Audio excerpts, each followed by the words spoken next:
হযরত আয়েশা রাদিয়াল্লাহু তাআলা আনহা হইতে বর্ণিত, তিনি বলেন, ইবনে মাকতুম রাদিয়াল্লাহু তাআলা আনহু রাসূল সাল্লাল্লাহু আলাইহি সাল্লামের সম্মতিতে আযান দিতেন।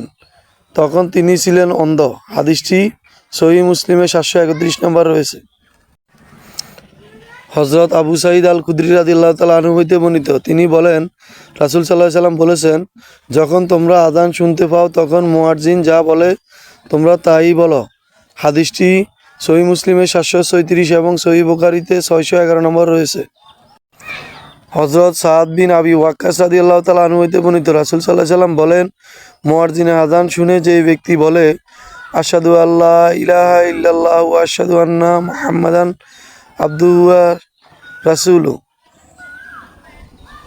লা শারীকা লাহু ওয়া আন্না মুহাম্মাদান আবদুহু ওয়া রাসূলুহু রাজিয়াতুল বিল রাব্বান ওয়া বিহি মুহাম্মাদান রাসূলান ওয়া বিল ইসলাম মদিনা, তার গুনাহ মাফ করা হইবে।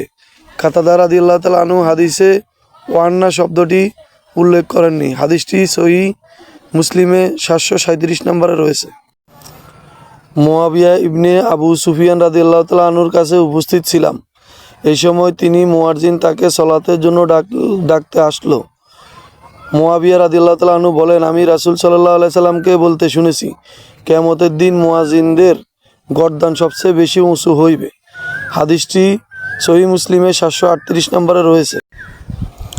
হযরত মুয়াবিয়া রাদিয়াল্লাহু তাআলা আনহুকে বলতে শুনেছি, তিনি বলেন, উপরোক্ত হাদিসে অবিকল বর্ণনা করেছেন, অর্থাৎ মুয়াজ্জিনদের গর্দান কিয়ামতের দিন সবচেয়ে উঁচু হইবে। হাদিসটি 37 ও 39 নম্বরে রয়েছে সহিহ মুসলিমে। ইসহাক ইবনে ইব্রাহিম রাহমাতুল্লাহ আলাইহি জাবির রাদিয়াল্লাহু তাআলা আনহু হইতে বর্ণিত, তিনি বলেন, আমি নবী সাল্লাল্লাহু আলাইহি সাল্লামকে বলতে শুনেছি, শয়তান সালাতের সময় আযানের শব্দ শুনতে পাইলে ফালাইতে রাওয়া পর্যন্ত চলে যায়। সুলাইমান আমাশও বলেন, আমি আবু সুফিয়ানকে রাওয়া শব্দ জিজ্ঞেস করলাম। তিনি বললেন, এই স্থানটি মদিনা থেকে 24 মাইল দূরে অবস্থিত। হাদিসটি সহিহ মুসলিমে 740 নম্বরে রয়েছে।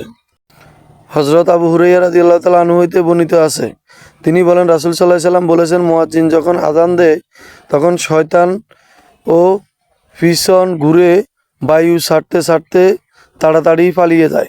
হাদিসটি সহিহ মুসলিমে 743 নম্বরে রয়েছে।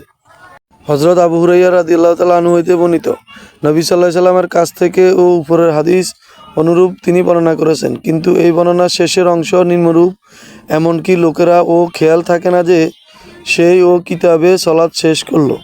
সেই কিভাবে সালাত শেষ করলো। হাদিসটি সহিহ মুসলিমে 746 নম্বর রয়েছে। হযরত সলিম রাদিয়াল্লাহু তাআলা আনহু তার পিতার সূত্রে বর্ণনা করেন, তিনি বলেন, আমি রাসূল সাল্লাল্লাহু আলাইহি সাল্লামকে দেখলাম, যখন তিনি সালাত শুরু করলেন তখন উভয় হাত কাঁধ পর্যন্ত উঠাইতেন। তিনি রুকুতে যাওয়ার আগে এবং রুকু থেকে উঠার সময় এরূপ করলেন, কিন্তু তিনি দুই সিজদার মাঝখানের হাত উঠাইতেন না। হাদিসটি সহিহ মুসলিমে 747 নম্বর, সহিহ বুখারীতে 735, 736, 738, 739 নম্বরে রয়েছে।